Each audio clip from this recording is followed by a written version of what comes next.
Bismillah, alhamdulillah, wassalatu wassalamu ala rasulillah wa ba'd. Qala al-musannifu hafidhahullahu ta'ala, qultu qala Allahu ta'ala, a'udhu billahi minasy syaithanir rajim. Wa idza dzukirallahu wahdahu ishma'azzat qulubul ladzina la yu'minuna bil akhirah. وَإِذَا ذُكِرَ الَّذِينَ مِن دُونِهِ إِذَا هُمْ يَسْتَبْشِرُونَ. وقال الله تعالى قُلِ ادْعُوا الَّذِينَ زَعَمْتُم مِّن دُونِ اللَّهِ لَا يَمْلِكُونَ مثقال ذرة في السماوات ولا في الأرض وما لهم فيهما من شرك وما له منهم من ظهير ولا تنفع الشفاعة عنده إلا لمن أذن له ومن الفتوحات التي فتح الله بها على ابن القيم عند هذه الآية أنه قال فالمشرك إنما يتخذ معبوده لما يعتقد أنه يحصل له به من النفع والنفع لا يكون إلا ممن فيه خصلة من هذه الأربع إما مالك لما يريد عابده منه فإن لم يكن مالكا كان شريكا في الملك فإن لم يكن شريكا له كان له معينا وظهيرا فإن لم يكن معينا ولا ظهيرا كان شفيعا عنده فنفى سبحانه المراتب الأربعة نفيا مترتبا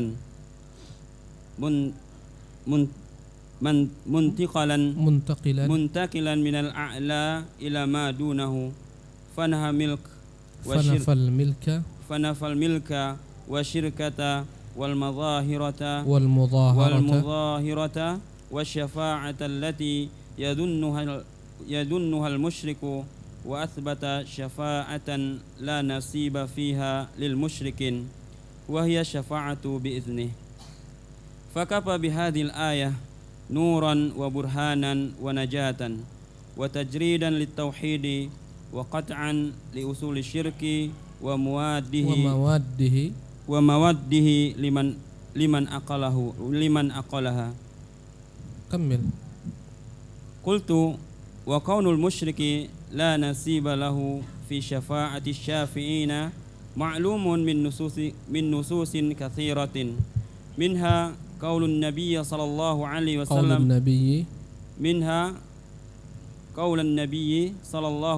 وسلم لأبي هريرة وقد سأله من أسعد الناس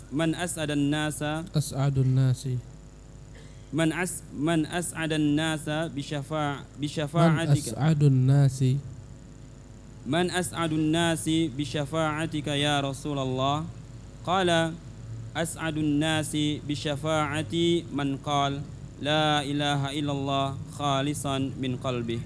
طيب بسم الله والحمد لله والصلاة والسلام على رسول الله وعلى آله وصحبه ومن والاه إلى يوم القيامة أما بعد رب اشرح لي صدري ويسر لي أمري واحلل عقدة من لساني يفقه قولي. Ma'asyiral muslimin, para ikhwah dan akhwat yang dimuliakan Allah, pada pekan yang lampau kita telah menjelaskan terakhir materi kita tentang perkataan Ibnu Qayyim rahimahullah tentang orang-orang yang mereka mengangkat sesembahan dari selain Allah, menjadikan Tuhan-Tuhan lain selain daripada Allah Subhanahu wa taala, yang mereka mengatakan bahwasanya ini yang mereka jadikan sebagai sesembahan hanyalah perantara saja antara mereka dengan Allah Subhanahu wa taala. Dan Ibnu Qayyim menyebutkan bahwasanya mereka mengatakan kami mencintai Allah yang paling tinggi, itulah kecintaan kami. Adapun apa-apa yang kami datangi ini berupa yakni boleh jadi situs-situs kesyirikan, kuburan-kuburan dikeramatkan, karena kami mencintai mereka. Cintaan kami kepada wali-wali Allah Subhanahu wa taala. Ya. Ataupun kuburan-kuburan orang saleh maupun kuburan-kuburan para nabi. Kata mereka, kami mencintai Allah lebih daripada segalanya. Adapun ini semua kami mencintainya hanya karena bagian daripada ya syiar-syiar dalam mencintai Allah Subhanahu wa taala.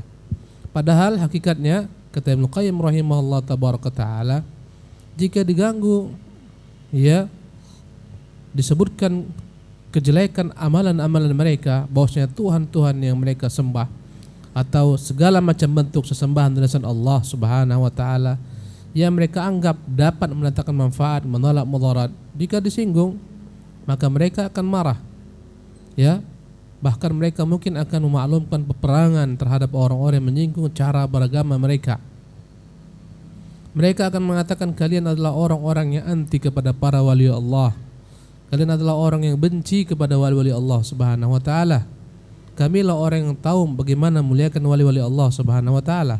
Padahal mereka bukan hanya sekedar memuliakan, bahkan mereka menyembah. Karena kita melihat sebagian daripada mereka ada tawaf di kuburan-kuburan seperti ini. Ada yang mengusap-ngusap kuburan tersebut. Ada yang membawa tanah daripada perkuburan tersebut, mereka bawa ke rumah-rumah mereka. Ya, ada yang macam-macam mencari keberkahan di kuburan-kuburan tersebut. Mereka ada yang bawa air diletakkan di kuburan-kuburan tersebut, kemudian air dibawa pulang, diminumkan kepada orang sakit dan segala macam i'tikad-i'tikad lainnya. Ketika disinggung apa yang mereka lakukan, apa yang mereka amalkan, ketika dikatakan ini wali-wali Allah Subhanahu wa taala, jika mereka benar wali, mereka tidak akan dapat mendatangkan manfaat, apalagi menolak mudarat karena mereka telah meninggal, karena mereka telah wafat. Dan Nabi mengajarkan kepada kita bahwa setiap anak Adam jika telah meninggal dan wafat, terputus semua amalan mereka. Kata Nabi yang mulia, idza mata ibnu adama inqata amaluhu illa min thalathin. Jika anak Adam telah wafat, terputus semua amalannya kecuali 3 perkara. Semua amalan anak Adam setelah dia meninggal tak akan mungkin dapat dia lanjutkan. Artinya orang yang telah meninggal tak mampu melakukan apapun juga. Jangankan untuk orang lain, untuk diri mereka pun tak mampu. Sekiranya mampu orang yang telah meninggal melakukan amalan-amalan, pastilah mereka akan memperbanyak amal saleh mereka supaya menambah lebih tinggi derajat mereka di sisi Allah Subhanahu wa taala. Tak mampu mereka untuk mengulangi kembali memperbanyak sujud, memperbanyak tasbih dan seterusnya. Kenapa? Terputus. Kecuali 3 perkara. Yang 3 perkara ini adalah amalan-amalan yang mereka lakukan ketika mereka hidup di dunia. Yaitu apa? Anak saleh yang mendoakan mereka. Kemudian harta yang mereka wakafkan di jalan Allah Subhanahu wa taala, sedekah jariyah, kemudian ilmu yang mereka ajarkan. Hanya ini yang bermanfaat bagi mereka setelah mereka meninggal. Selama ilmu yang diajarkan diamalkan oleh orang-orang, mengalir pahalanya ke dia. Ya, selama anak-anaknya mendoakan dia, maka mengalir pahalanya ke dia. Selama dimanfaatkan harta yang dia wakafkan, maka mengalir pahalanya ke dia. Selain daripada 3 hal ini, tak akan ada yang dapat dilakukan oleh orang-orang yang telah meninggal. Dan hakikatnya 3 ini pun dilakukannya ketika dia apa? Hidup. Jadi kata Ibnu Qayyim, perkataan mereka kami tak mencintai wali-wali ini sebagaimana Allah, mendustakan perbuatan mereka, keyakinan mereka dengan apa yang mereka katakan. Ya, subhanallah. Mereka akan marah ketika ada yang menggugat. Ada yang menggugat, mengapa kalian datang meminta kepada wali-wali semacam ini? Mengapa menyembelih di sana? Mengapa berdoa di sana? Mereka akan marah. Mereka akan permaklumkan perang.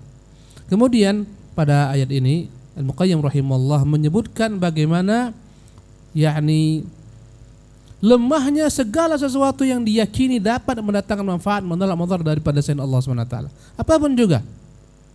Ya, semuanya lemah. Ya. Apa kata Allah Subhanahu wa taala? Qala Allah taala. Berkata Syekh Abdul Malik Ramadhan Al-Jazairi, Allah berfirman dalam surat Az-Zumar ayat 45. Wa idza dzukirallahu wahdah, jika disebutkan sembahlah Allah semata, isma'azzat qulubul ladzina la yu'minuna bil akhirah. Mereka hati orang-orang yang tidak beriman kepada negeri akhirat marah, panas, ya, murka, mendidih darah mereka jika disebutkan sembah Allah semata, berdoa hanya kepada Allah, minta kepada Allah semata. maka mereka marah, mereka murka. Mereka mengatakan kalian tak pandai menghormati para wali-wali Allah Subhanahu wa taala. Tak pandai menghormati para nabi-nabi. Tak pandai menghormati orang-orang saleh. Kita tak akan mungkin langsung menyembah Allah karena kita makhluk kotor. Mereka lah orang-orang suci, berperantaralah dengan mereka. Mintalah kepada mereka, mereka sampaikan kepada Allah. Apabila engkau, mereka kiaskan dengan keadaan di dunia. Apabila engkau meminta permintaan kepada seorang penguasa, tak akan mungkin kau minta kepadanya. Kau minta dahulu kepada siapa? Kepada siapa? Kepada ajudannya, kepada menteri-menterinya. Minta ke mereka, mereka sampaikan. Andai kata kau mau sampai doamu, jangan langsung berdoa kepada Allah. Tapi mintalah kepada kuburan si fulan. Dia sampaikan kepada Allah. Karena dia orang sakti. Karena dia adalah orang keramatkan dan seterusnya. Wa idza dzukira alladziina min dunihi idza hum yastabsyirun. Tapi jika disebutkan, oh di kuburan, di sana ada kuburan yang dikeramatkan. Oh di sana ada pohon besar yang diagungkan. Oh di sana, seketika mereka bergembira. Subhanallah. Bahkan sebagian mereka mengatakan, kalau sempit hidupmu, datanglah ke kuburan di sana. Itu kuburan bukan sembarang kuburan. Itu orang dalamnya bukan sembarang orang. Minta hajatmu di sana, turunkan segala macam hajatmu di sana. Berdoalah di sana. Ya, jika disebutkan, akhi, sembahlah Allah semata, panas dia. Mintalah kepada Allah semata. Iyyaka na'budu wa iyyaka nasta'in. Ayat yang jelas. Sembahlah Allah semata. Hanya kepada Allah semata lah engkau menyembah. Hanya kepada Allah lah engkau mohon pertolongan. Ya, dan Allah mengatakan, ud'uni, berdoalah kepadaku. Kata mereka tidak. Ya. Wa qala Allah Ta'ala, Allah berfirman pada ayat surat As-Saba ayat 22 dan 23. Qul ud'ul ladzina za'amtum, qul ud'ul ladzina za'amtum. Katakan Muhammad, serulah, mintalah siapa-siapa yang kalian anggap min dunillah sebagai wali-wali kalian dari selain Allah Subhanahu wa taala, sebagai penolong kalian, sebagai penjaga kalian, sebagai yakni yang mendatangkan keberuntungan kepada kalian, sebagai yang menjauhkan daripada mara bahaya. Mintalah kepada mereka apapun juga, baik dukun, baik jin, baik kuburan yang dikeramatkan, baik malaikat, siapapun juga mintalah kepada mereka. Ya, la yamlikuna mithqala dzarrah. Ketahuilah, semua yang kalian minta dari selain Allah Subhanahu wa taala, la yamlikuna mithqala dzarrah fis samawati wala fil ardi. Tak ada yang mereka miliki sekecil apapun, walaupun sekecil di biji bayam atau biji sawi. Sebenarnya kata-kata dzarrah bukan biji bayam. Dzarrah adalah hewan yang paling kecil yang dikenal bangsa Arab, lebih kecil daripada semut. Ya. Semut itu ada yang paling kecil, lebih kecil daripada semut yang paling kecil. Kata Allah, katakan kepada mereka Muhammad, yang meminta dari selain Allah, yang menyeru, ya Husain, yang menyeru ya Abdul Qadir Jilani, yang menyeru ya Rasulullah. Semua mereka yang disuruh tak akan pernah rela. Subhanallah. Katakan Muhammad, berdoalah, minta, seru siapapun yang akan sembah dari Allah SWT, yang akan harapkan, foto-foto yang kalian keramatkan, minta kepada mereka. Gantungkanlah sebanyak-banyaknya. Jimat-jimat yang akan tempelkan, gantungkan. Ketahuilah, semua yang akan harap dari selain Allah, la yamlikuna mithqala dzarratin fis samawati wala fil ard. Mereka tak memiliki apapun di jagat raya ini, walaupun sebesar biji dzarrah. Tak ada yang mereka miliki. Semuanya milik Allah Subhanahu wa taala. Hidup mereka pun milik Allah Subhanahu wa taala. Apa yang mereka miliki semua milik Allah. Wa ma lahum fihi ma min syirkin. Mereka tak memiliki apapun di jagat raya ini, di alam semesta ini. Wa ma lahum fihi ma min syirkin. Dan mereka pun, ya, dalam jagat raya ini, langit dan bumi, mereka tak pernah sedikit pun memberikan bantuan kepada Allah Subhanahu wa taala atau menjadi sekutu bagi Allah Subhanahu wa taala untuk mengatur alam semesta ini. Tak ada, semua hanya Allah yang mengatur. Wa ma lahum fihi ma min syirkin. Tidak ada bagi mereka apapun juga di langit dan bumi yang memiliki yakni sekutu, tandingan bagi Allah Subhanahu wa taala. Ya, yang bersama-sama memiliki alam raya ini tak ada, hanya Allah semata. wa ma lahu minhum min dhahir. Bahkan juga demikian Allah Subhanahu wa taala pun tak pernah ada yang membantu Allah Subhanahu wa taala dalam segala hal. Ya, dalam menciptakan langit bumi, menukarkan siang dan malam, menerbitkan matahari, menenggelamkan matahari, semuanya hanya Allah semata. Wala tanfa'u syafa'atu indah, dan tak berguna segala macam syafaat-syafaat di sisi Allah illa liman adinalah, kecuali orang-orang yang Allah berikan bagi mereka kelak di hari kiamat izin untuk memberikan syafaat. Dan syafaat itu hanya milik Allah, dan akan dia berikan kepada siapa-siapa yang dikehendaki daripada hamba-hambanya di hari kiamat. Subhanallah. Dan Allah telah menutup pintu syafaat bagi orang-orang yang berjumpa kepada Allah dalam keadaan membawa kesyirikan. Sebagaimana hadis yang sahih, Rasulullah mengingatkan, ya, "Lau ataitani biqradil ardi khataya thumma laqitani wa lam tusyrik bi la ataituka biqurabiha maghfiratan." Sekiranya engkau datang membawa satu dunia kesalahan dan dosa-dosa, kemudian engkau berjumpa denganku dan engkau tidak menyekutukan aku akan datangkan seperti itu pula ampunan. Subhanallah. Wa minal futuhatil lati fatahallahu biha 'ala Ibnul Qayyim inda hadhil ayati annahu qala, di antara bentuk taufik, ilham, inspirasi Allah berikan kepada Ibnul Qayyim dalam memahami ayat ini, itu perkataannya, fal musyriku innama yattakhidhu ma'budahu lima ya'taqidu annahu yahsulu lahu bihi minan nafa'. Orang-orang yang terjebak dalam kesyirikan, orang-orang musyrik, sesungguhnya mereka menyembah Tuhan-Tuhan dari selain Allah karena mereka menyangka Tuhan-Tuhan itu dapat mendatangkan bagi mereka manfaat. Kalau enggak akan mungkin mereka ambil. Tengok berhala-berhala yang di sekitar kita, yang kadang-kadang ngeri-ngeri bentuknya, kadang-kadang bawa pedang macam-macam, kadang-kadang matanya terbelalak. Mereka meyakini itu mendatangkan bagi mereka manfaat. Subhanallah. Mereka meyakini menolak bagi mereka mudarat. Karena itulah mereka jadikan sebagai Tuhan-Tuhan yang mereka sujud kepadanya, yang mereka sembah. Terkadang mereka hidangkan berbagai macam, ya, hidangan-hidangan. Mereka hidangkan berbagai macam sesaji kepada mereka. Subhanallah. Kenapa? Karena ada manfaatnya. Kalau enggak sia-sia. Mereka tak akan mau, bahkan keluar uang sepeser pun tak akan mau mereka, kecuali karena mereka mengharapkan dari Tuhan-Tuhan ini yang mereka sembah, berhala-berhala ini, manfaat. Mereka letakkan apel, mereka letakkan apem, mereka letakkan daging. Berapa yang mereka keluarkan? 100.000, 200.000. Mereka letakkan dupa, mereka letakkan arca, mereka bangun perumahan ibadah, yakni rumah ibadah mereka. Mereka bangunkan tempat-tempat Tuhan mereka. Semuanya karena mereka meyakini ini akan mendatangkan apa? Manfaat, menolak mudarat. Kalau anda kata sia-sia belaka, mustahil. Apalagi mereka orang paling perhitungan. Subhanallah. I'tikad mereka ini mendatangkan keberuntungan. Wallahi, foto-foto yang dikeramatkan, yang digantungkan di mana-mana. Kenapa digantungkan? Kalau anda kata sekedar untuk apa? Hiasan belaka, mustahil. Pasti ada sesuatu keyakinan. Foto ini bukan sembarang foto. Ini makhluk, ini ajaib, ini makhluk ini. Dulu ketika hidupnya daun-daun dirubahnya menjadi uang.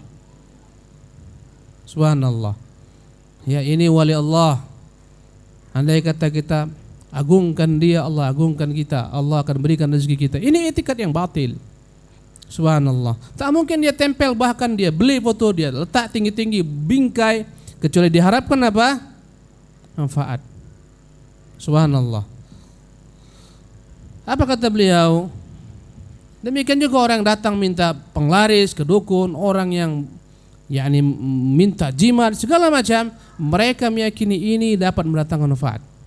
Wan naf'u la yakunu illa mimman fihi khaslatun min hadhil arba'. Sementara yang dapat memberikan manfaat hanya terwujud dalam 4 perkara di bawah ini.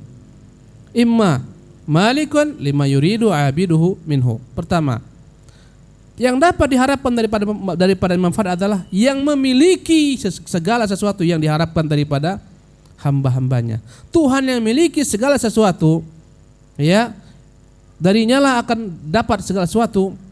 Maka ini yang akan bermanfaat untuk dimintai, karena dia memiliki segala sesuatu. Ya, ini yang pertama. Fa in lam yakun malikan, boleh saja, ya, apabila anda ingin sesuatu manfaat, datanglah kepada pemiliknya. Ya. Anda misalnya mengharapkan, ini contoh konkret yang gampang. Anda ingin apel yang enak, yang lezat, datanglah kepada pemilik kebun-kebun apel, minta kepadanya. Kenapa? Dia pemiliknya. Dia akan berikan kepada Anda, nah silakan gratis atau diberinya diskon. Ya, minta kepada pemiliknya, jangan minta kepada yang tidak memiliki. Ada kebun apel yang begitu luas, Anda minta kepada orang lalu lalang, Pak minta apel, oh bukan punya saya, itu pemiliknya. Jadi orang akan mengambil manfaat pertama kepada sesuatu yang memiliki apa yang diharapkannya. Satu. Yang kedua, fa illam yakun malikan kana syarikan fil mulki. Andai kata bukan dia pemilik sendiri, boleh jadi dia bersekutu memiliki kebun apel tersebut, bisa kita minta kepada sekutunya. Kita datang, ya akhi, antum pemilik kebun apel ini bersekutu dengan si fulan, tolonglah beri saya apel ini, bantu saya ingin sekali apel ini. Bisa? Bisa enggak? Bisa. Kenapa? Karena dia berserikat, bersekutu. Dia akan katakan, oke sebentar, saya akan ambil. Nah ambil. Ini yang kedua. Adapun orang lalu lalang, mustahil Anda minta, enggak ada hubungan. Ya. Yang ketiga, fa illam yakun syarikan lahu kana lahu mu'inan wa dhahiran. Andai kata bukan dia pemilik, bukan pula sekutu yang memiliki kebun tersebut, boleh jadi kita juga dapat manfaat apel ini dari siapa? Dari man kana lahu mu'inan, mungkin pembantunya, dhahiran, mungkin tukang-tukang kebunnya yang petik-petik kebun. Kita katakan, aduh saya ingin sekali kebun sini, engkau kan selalu membantu di sini, engkau kan punya kemudahan, tolonglah berikan saya satu saja. Dia katakan, Pak ini saya beri satu. Mungkin enggak? Mungkin. Kenapa? Dia mu'inan, membantu, ya, membantu proses bagaimana kebun tersebut dipanen dan seterusnya. Mungkin kita dapat apel tersebut. Ya. Fa in lam yakun mu'inan wala dhahiran. Andai kata dia bukan pembantu, ya, bukan orang yang menolong, tak ada hubungan apapun juga, boleh jadi kana syafi'an indah. Dia orang yang mulia, orang yang agung, dan dia punya hubungan dengan orang tersebut, mungkin kekerabatan, mungkin hubungan kerja, dan dia lewat. Kita katakan, Pak, Bapak kan punya relasi dengan fulan ini. Oh ya, ini kawan dekat saya nih, tolong Pak, saya mau apel. Bisa enggak? Datang dia, tolong kau kasihkan dulu apel ini. Oh iya. Kenapa? Pemberi syafaat. Berapa udah? 4. Fanafa subhanahul maratibal arba'. Maka 4 perkara ini semua Allah nafikan dari segala sesuatu yang disembah dari selain Allah Subhanahu wa taala. Nafyan mutarattiban, dengan tertib. 1, 2, 3, 4. Muntaqilan minal a'la ila madunah, dari yang tinggi kepada ke bawah. Fanafal milkah. Pertama Allah menafikan adanya pemilik selain Allah di jagat raya ini. Apa kata Allah? La yamlikuna mithqala dzarrah. Tak ada apapun yang akan sembah, yang akan minta, memiliki walaupun sebesar biji dzarrah daripada apa yang di alam raya dan semesta ini. Tak ada. Karena semuanya milik Allah. Kalau semua milik Allah, kenapa kau minta kepada selain Allah Subhanahu wa taala? Kenapa kau minta kepada mereka yang tidak memiliki? Subhanallah, bahkan minta kepada orang yang telah meninggal, Pak, wahai wali fulan, berikanlah kami kesehatan. Yang dia minta mati. Subhanallah. Subhanallah. Datang dia bawa anaknya, wahai wali fulan, tolonglah sembuhkan anak saya. Yang diminta mati. Subhanallah. Di mana akal? Ini salah alamat. Subhanallah. Wahai wali fulan, berikanlah saya kekayaan. Yang diminta miskin. Subhanallah. Tak miliki apapun juga. Maka Allah Subhanahu wa taala menafikan 4 perkara ini. Mereka minta kepada selain Allah Subhanahu wa taala, padahal Allah semata pemilik jagat raya dan alam semesta, semua milik Allah. Ya, kata Ibnu Qayyim rahimahullah, fanafal milka wa syirkata. Allah nafikan yang kedua, adanya sekutu-sekutu yang turut bersama memiliki alam semesta ini. Tak ada sekutu bagi Allah Subhanahu wa taala. Ya, andai kata ada sekutu bagi Allah, hancur alam semesta ini. Jangankan alam semesta, andai kata ada 2 pemilik sekolah, kadang-kadang bertengkar. Ya enggak? Apalagi dalam sekolah tersebut ada 2 kepala sekolah, hancur sekolah. Ya, kepala ini bilang saya liburkan hari Jumat, enggak. Saya bilang hari Ahad, pecah peperangan.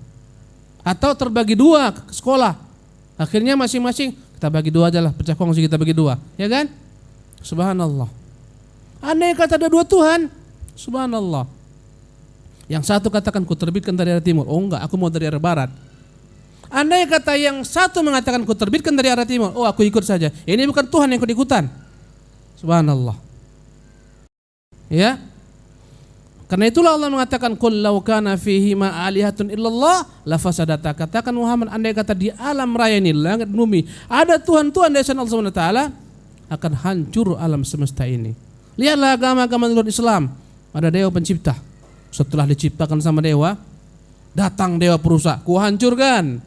Kata pencipta, tugasku mencipta aja, kau hancurkanlah. Apa yang ketiga? Dewa apa yang ketiga? Dewa pemelihara. Udah dihancurkan, oh jangan dihancurkan, dipelihara. Subhanallah. Gak diterima secara logika yang sehat. Adanya Tuhan. Ya, ada Tuhan yang banyak, mustahil. Allahu Akbar. Jadi jika dia bukan pemilik, mungkin dia apa? Yang kedua, berkongsi, berserikat, bersekutu, dan tak ada yang bersekutu dengan Allah Subhanahu wa taala. Atau wal mudhaharah, mungkin juga dia bukan pemilik, bukan sekutu tapi pembantu. Wal mudhaharah, tak ada yang membantu Allah Subhanahu wa taala. Jika tidak mudhaharah, ada yang membantu, mungkin syafaat. Ya, mungkin jadi dia beri syafaat sementara Allah telah mengunci mati syafaat milik Allah. Kata Allah apa? Qul lillahi syafa'atu jami'an. Katakan semua syafaat hanya milik Allah tabaraka taala, bukan milik Nabi. Kelak hanya Allah berjanji akan memberikan syafaat tersebut kepada orang-orang yang dia ridhai, untuk orang-orang yang diberikan baginya izin. Subhanallah. Jadi andai kata mereka minta kepada syafaat kepada bukan pemilik syafaat, salah alamat. Subhanallah. Kata beliau, wa athbata syafa'ata la nasiba fi ahli musyrik. Maka Allah Subhanahu wa taala menetapkan adanya syafaat yang bermanfaat, tapi tidak Allah berikan kepada orang musyrik syafaat tersebut. Wahya syafa'atu bi'izni, itu syafaat dengan izin Allah, dan Allah tak akan pernah izin memberikan syafaat kepada orang-orang musyrik. Naam, fakafa bihadhil ayati nuran wa burhanan. Cukuplah ayat ini sebagai cahaya, penerang, penjelas, wa najat. Nuran wa burhanan najatan, cukup ayat ini menyelamatkan seseorang. Wa tajridan lit-tauhid, cukup ayat ini sebagai bukti tajridan lit-tauhid. Ya, bosnya kita dituntut untuk mengesahkan Allah Subhanahu wa taala semata. Wa qat'an li usul syirik, ayat ini memutuskan segala macam bentuk kesyirikan. Wa mawaddihi, semua materi kesyirikan. Liman aqalaha, bagi orang yang berfikir. Semua orang yang terjerumus dalam kesyirikan, orang-orang yang salah alamat. Subhanallah. Minta kepada yang tidak memiliki alam semesta, tidak pula menjadi sekutu bagi pencipta alam semesta, tidak pula menjadi pembantu pencipta alam semesta, tidak pula memberikan syafaat kecuali yang dia izinkan, dan dia tidak izinkan kecuali kepada orang-orang yang ahli tauhid.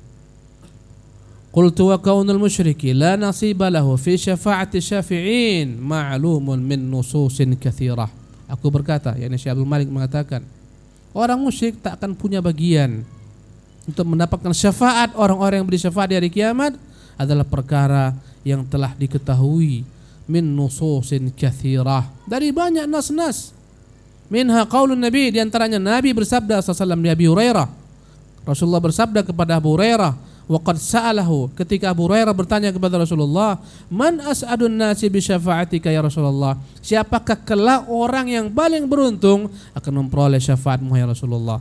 Qal, beliau menjawab, as'adun nas bi syafa'ati, yang paling beruntung mendapatkan syafaatku adalah man qala la ilaha illallah khalisan, barang siapa yang mengucapkan kata-kata la ilallah dengan murni, ikhlas, tanpa ada campuran apapun juga, min qalbihi, dari hatinya. Adapun orang-orang yang hatinya diberikan kepada Allah tapi juga diberikan kepada selain Allah, ini tidak ikhlas. tak ikhlas. Harapnya dalam rezeki dia gantungkan kepada Allah, tapi juga kepada selain Allah, ini tak ikhlas. Doanya dia gantungkan kepada Allah, dia gantungkan juga kepada selain Allah, tidak ikhlas. Tawakalnya pun demikian, ini enggak ikhlas lagi. Maka orang yang tidak ikhlas bagaimana akan dapat syafaat? Menurut Rasulullah sallallahu alaihi wasallam.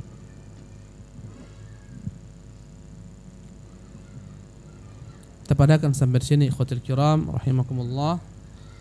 Insyaallah kita lanjutkan di kesempatan yang lain. Semoga Allah berikan kepada kita semua kesabaran, karena kita masih dalam muqaddimah. Ini semua muqaddimah perkara tauhid, belum masuk kepada inti kajian kita. Ini adalah merupakan sebab bahwasanya penyimpangan manhaj bermuasal daripada penyimpangan tauhid. Karena itulah perlu diterangkan terlebih dahulu tentang tauhid. Segala macam manhaj yang menyimpang pasti daripada tauhid yang menyimpang. Subhanallah.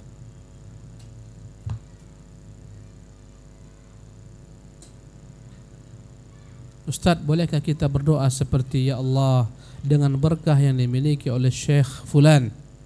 Ya, kabulkanlah doaku. Ini namanya bertawassul. Bertawassul ikhwatul kiram yang didukung oleh dalil yang kuat hanya 3 bentuk saja.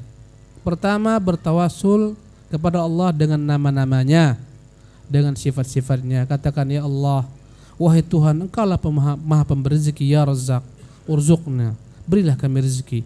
Wahai Tuhan, innaka antat tawwab, Engkaulah Tuhan penerima taubat hamba-hambamu, tub alaina, terimalah taubat kami. Ya arhamar rahimin, wahai Tuhan yang maha rahmat, irhamna, rahmati kami. Ini bertawassul dengan nama-nama Allah subhanahu wa ta'ala. Ya, Allah mengatakan qul id'ullaha aw id'ur rahmana ayyan ma tad'u falahul asmaul husna. Katakan Muhammad, mintalah, berdoalah, panjatkan doamu, minta kepada Allah atau mintalah kepada Ar-Rahman. Apapun yang kau sebut daripada Allah, nama-namanya, dia memiliki nama-nama yang baik. Sesuaikan dengan permintaan. Ya, andai kata antum minta agar Allah terima taubat kita, sebutkan nama Allah At-Tawwab. Ya Ghaffar, wahai Tuhan Maha Pengampun, ighfir khatayana, ampunkan dosa-dosa kami. Atau bertawassul dengan sifat-sifatnya, bi rahmatika ya Allah, dengan rahmatmu ya Allah, irhamna, rahmati kami. Ini bertawassul dengan sifat-sifat Allah subhanahu wa ta'ala. Bi izzatika ya Rahman, dengan kemuliaanmu, keperkasaanmu ya Tuhan, unsurna, tolong kami. Ini tawassul pertama. Tawassul yang kedua, tawassul dengan amal saleh yang kita lakukan. Kita katakan ya Allah, semoga dengan puasaku ini, andai kata ikhlas karenamu semata, ya Allah sembuhkanlah penyakitku. Ini bertawassul dengan apa? Amal saleh. Dan ini memiliki landasan dasar dalam Al-Quran dan dalam Sunnah. Ya, Allah mengatakan tentang orang-orang beriman yang berkata dalam doanya, Rabbana innana sami'na munadiyan yunadi lil imani an aminu bi rabbikum fa amanna. Wahai Tuhan, dahulu kami mendengar penyeru Nabi yang menyuruh kami agar beriman kepadamu. Tuhan kami telah beriman kepadamu. Sami'na munadiyan yunadi lil iman an aminu bi rabbikum fa amanna. Rabbana faghfir lana dzunubana, ya Tuhan kami, ampunkanlah dosa-dosa kami. Inilah bertawassul dengan amal saleh. Apa amal salehnya? Iman. Iman adalah amal saleh kepada Allah Subhanahu wa taala, dibolehkan. Ya. Ini yang kedua. Yang ketiga, bertawassul dengan doa orang saleh yang kita anggap baik, yang saleh ketika dia masih hidup. Kita datang kepadanya, akhi barakallahu fiik, doakanlah supaya Allah sembuhkan penyakit anak saya. Ya, ini bertawassul dengan doa orang yang masih hidup, orang saleh. Sebagaimana para sahabat, datang seorang perempuan kepada Nabi yang mulia SAW, perempuan yang dia budak hitam.